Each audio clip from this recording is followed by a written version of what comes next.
Hi everyone! Welcome back to my channel. In today's tutorial, I'm going to show you how to create an online product promo animation in Canva, just like this one. To make this animation, you'll need a few things. First, get a product image. Next, find a model image to showcase the product. Then, open Photoshop and combine the product image with the model image to create one single photo. After that, you can use ChatGPT to turn the image into an anime-style photo. Finally, everything else you need to complete the animation can be done directly in Canva. So let's get started. Let's collect everything we need and make this awesome animation together.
Have you finished the animation?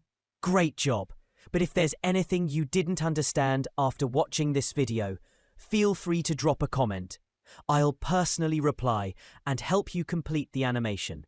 Remember, practice makes perfect. Keep creating to become a pro designer. If this video helped you, don't forget to like, share, and subscribe to my channel for more amazing content. Thanks for watching.